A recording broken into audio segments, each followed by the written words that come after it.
Well, I just almost finished reading a very fun book called The Anza Trail and the Settling of California by Vladimir Guerrero. And some of you might know this already, but Vladimir's son is in church today. Chris, right over here, also known as Kay and Penny's son-in-law and Tara's husband. And anyway, they gave me this book before I left on my sabbatical. And I had the opportunity to spend some time with Vladimir and his wife Deirdre, who live in southern France. They're about 2 hours south of where I was for my sabbatical, more like an hour and a half, but the way I drove in France, it was about 2 hours. But I had a wonderful afternoon with them. They showed me around their beautiful city and met me in another little town and showed me around there. And I just really grew to appreciate their hospitality and knew that when I got back to Kōloa after my 3 months in Europe, that that book would be at the top of my list for the rest of my summer reading. So the Anza Trail is about Don Juan Bautista de Anza, who was a Spanish-Mexican explorer back in the 1770s in particular. And I grew up in California and studied a little bit about California history and the settling of California long before it became a territory of the United States. And I also lived in Northern California, born and raised, and went to school 3 times in Southern California. So I made the trip up and down the El Camino Real, as they called it back then and still call it today.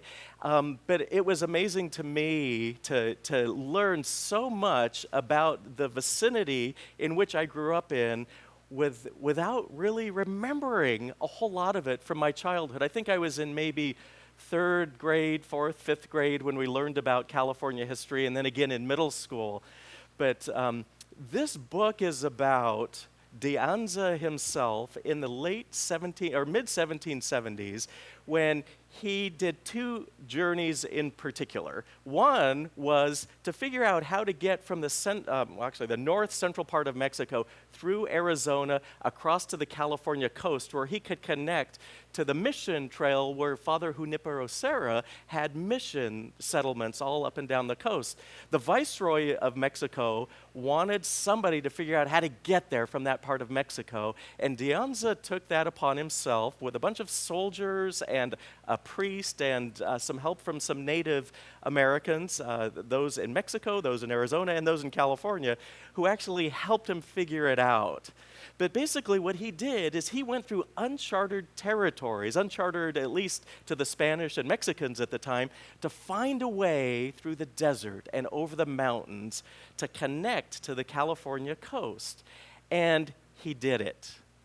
And then about a year later, he took a group of 30 or so settlers, mainly soldiers and their families, so 30 or so soldiers, and then all their families. So I don't think the book ever tells us exactly how many people were on the entire tour, but they basically went from the main part of Mexico all the way up through Arizona, across the desert, over the Sierra Nevada range, and connected to the El Camino Real and settled this brand new place called San Francisco.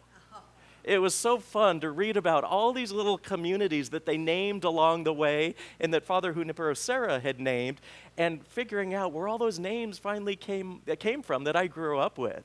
But as I read the entire book, I was really impressed with the dedication that De Anza and the people that traveled with him had, because there were times where they were going through the desert and they had such little water, they wondered if they were going to make it, and there were some of the animals that didn't make it. They basically died of thirst. And there were times when there wasn't enough food and they wondered if they were going to make it to the next place or if they were going to starve to death. But they actually made it. And the thing that stands out the most for me in the book is the spirit of hospitality when they would arrive at one of the mission settlements. Imagine what it would be like to be traveling for weeks on end, wondering when you're going to run out of water, wondering when you might run out of food, wondering if you're going to see either enough fish or game to kill on the way, and then finally arriving at a settlement, and the people of the settlements went over the top. It was hospitality above and beyond. As soon as they saw the travelers coming on their horses, they started ringing the mission bells. And then when they got there, they celebrated with a religious service.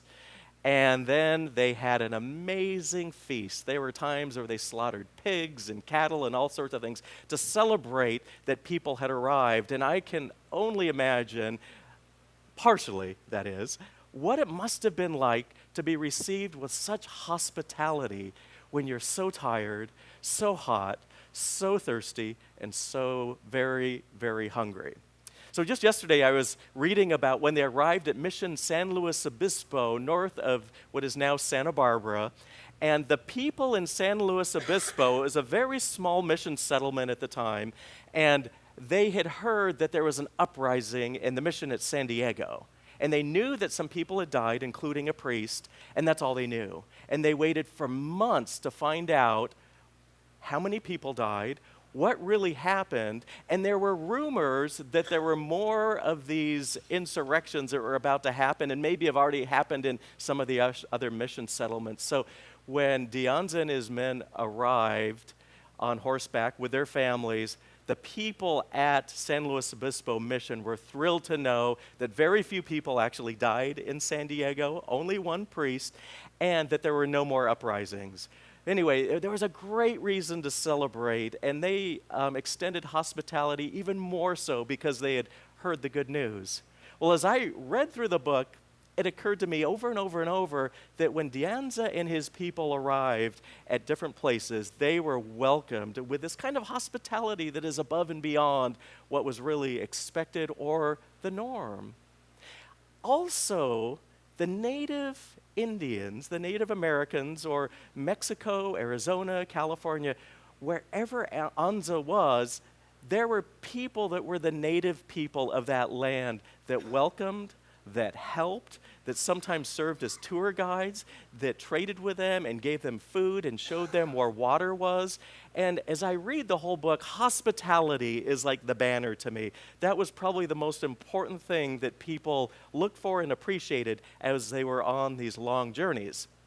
And I want you to know that that is the same theme, hospitality, that I see when I read throughout the scriptures, and in particular, Genesis 18 through 20. Now, as I've mentioned many times before, when I'm looking at a particular scripture and I really want to know what it's all about, I always read what comes before and what comes afterwards, so I get a context of it all. And this in particular is this particular passage is especially helpful in that. So let me just tell you that Genesis 12 through 20 is all about Abraham and Sarah and Abraham's nephew Lot making these long journeys, much like De Anza, where they must have wondered, well, where is the next source of fresh water? Are we going to have enough to eat? Where will there be people that welcome us? But anyway, Genesis 12 through 20 is all about that. Now, Genesis 18 through 20 in particular is about hospitality. So last week I shared with you the first part of Genesis 18, where there is three strangers that showed up at the tent of Abraham and Sarah at the Oaks of Mamre. And later on in the passage, we find out that these three individuals were two angels and God. But we don't find that out till later, and that indicates to me that Abraham and Sarah didn't know that they were dealing with divine entities. They just saw some strangers from a faraway place that probably looked different and dressed different and spoke different and acted different than they did. And they welcomed them with above and beyond hospitality. And God blessed them for that hospitality. Now, when you look at what comes after today's passage, so this is now Genesis 19, we find another story of hospitality.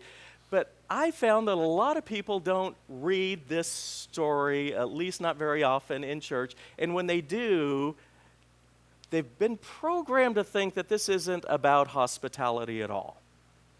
Let me tell you a little bit about this story in Genesis 19. So we have these three strangers that are in the beginning of Genesis 18. And of the three strangers, like I said, we have two angels and God.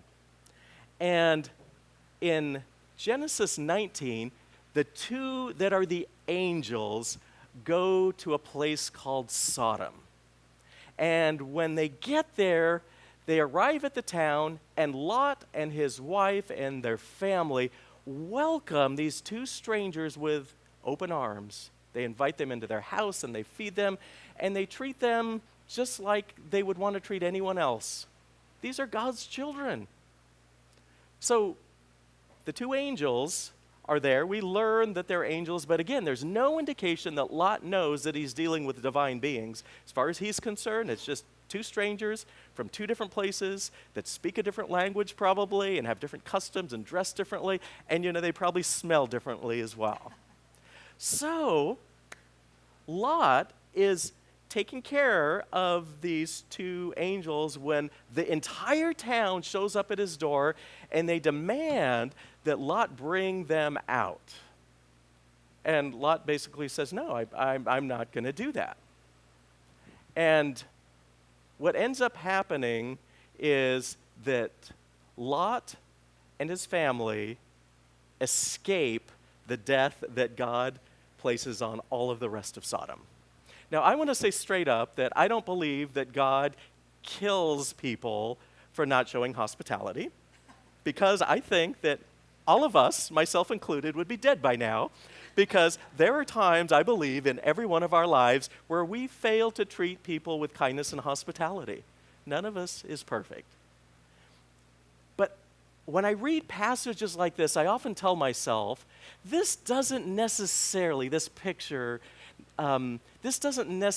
mean that God is like that. What it means is this is how people understood God at the time. Because if we believe in a God of love, God doesn't strike an entire group of people down for not showing hospitality. There's some other parts of that story that I think indicate the same thing, where we look at something and say, that's how people understood God at the time. But that doesn't necessarily mean how God really is. So we've got the story in the first part of Genesis 18 that basically says Abraham and Sarah treated three strangers with hospitality and were blessed. And then in Genesis 19, we have Lot and his family treating two strangers with hospitality, and they were blessed as well. So now that we've got that context, let's go to today's passage. God and the other two strangers are about to leave for Sodom and probably Gomorrah. But what we do know is the angels, ended up in Sodom, and God stayed behind with Abraham. God basically told Abraham, the sin of Sodom is horrible, it's deplorable, and so I've come here to find out for myself. Again, that's how people understood God at the time. Like God needed to travel with angels to go check things out to find out what's really going on. Today, on this side of the scriptures, we believe that God is omnipresent in all places at all times, and that God is omniscient. God knows everything. Now, Abraham didn't have the scriptures back then. They weren't written for many, many years later. But that's how people at the time understood God. Now, for us on this side of the scriptures, we know that God is all-knowing, God is omnipotent, and God is omnipresent. And we believe that God doesn't have to go on a journey with angels to go look to see what's going on in a certain location. But anyway, in the story, God sends these two angels to find out if the sin of Sodom is really as great as it is. And so God stays behind with Abraham so that Abraham knows what's going on. And I get this picture that Abraham is overcome with fear because Lot is his nephew and he lives in Sodom, and Abraham knows that there aren't many righteous people in Sodom. And so Abraham's thinking, this is like the least hospitable place I've ever heard of. So he starts bargaining with God. And he said, well, certainly you're not going to sweep away the entire city if there are 50 righteous people there, right, God? How about if there are only 50 people? Would you do that? Would you kill them all? And God says, well, of course not. If there's 50, I will let them all live. And Abraham starts thinking, oh gosh, I know there's not 50, so he bargains God down to 45. He's kind of incremental, because in his mind, that's what God is like. You bargain God down a little bit at a time. So he makes this deal with God. 45? Will you promise me not to kill all the people in Sodom if there's 45 righteous people there? And God said, okay, for 45, I won't do it. Then Abraham gets him down to 40, and then 30, and then 20, and finally 10? God, will you spare the city and not kill all the people if there's 10 righteous people there? And God says, I will not kill the people of Sodom if we find 10 righteous people there. Again, this is how people understood God at the time. You bargain with God about lives, our lives and the lives of our enemies and so on and so forth.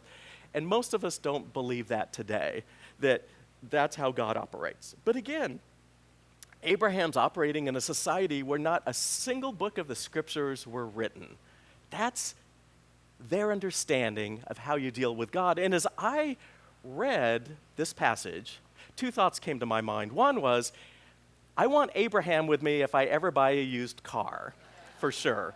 This is bargaining at the genius level. If you can bargain God down to just 10, Abraham knows how to bargain. But the other thought is, as I'm thinking about what's happening here with Abraham and the bargaining, God didn't kill Lot. However, God couldn't find 10 righteous people in Sodom. The angels didn't find even 10. Apparently, only Lot and his family were the righteous ones. So God sent Lot and his wife and the family away while hellfire and brimstone came down over the entire city and everybody perished. Again, that's how people understood God at the time. Now, Lot and his wife and the family were on their way, and unfortunately for Lot's wife, she didn't obey everything that the angels told them. They said, don't look back. And she looked back and saw Sodom as hellfire and brimstone were raining down upon the city, and she turned to a pillar of salt. Again, I don't believe God treats us like that, but I'm on this side of the scriptures. I have a totally different understanding of how God works and operates than people did before the first scriptures were even written. What does this mean for us today? This bizarre story of bargaining with God about lives? Well, it's clear to me as I read what comes before and what comes after, the whole thing is about hospitality. And it's not just about giving people a little tiny bit of hospitality. It's about opening our arms wide, and it's hospitality in capital letters with an exclamation point. It is above and beyond the hospitality that anyone else expects you to give to people who are strangers. It's above and beyond hospitality that's required. And throughout the scriptures, we see this theme, and we see it especially in Genesis 18 through 20. Hospitality, grace, kindness to strangers who show up at our doors, at our church, on our nation's borders. I think that our church does a really good job at being hospitable. I felt that since the very first time I came here, and even before that, the phone calls I had with the search committee 6 years ago. And over and over and over again, I see this congregation being just so hospitable to everyone, and becoming open and affirming this year officially in the United Church of Christ is just another example how this church has said, everyone's welcome here. This is me. This is you. Come as you are. You're welcome here into God's space, and we're not going to try to change you in order for you to fit in with us. Come as you are. And I also think that this community of Kōloa is very much like that. And I know not everything's perfect here, but yesterday's parade and festivity reminded me of the people that have been coming here for so many, many years, for centuries even, and how, for the most part, people have been welcomed here with open arms, with a hospitality that is above and beyond.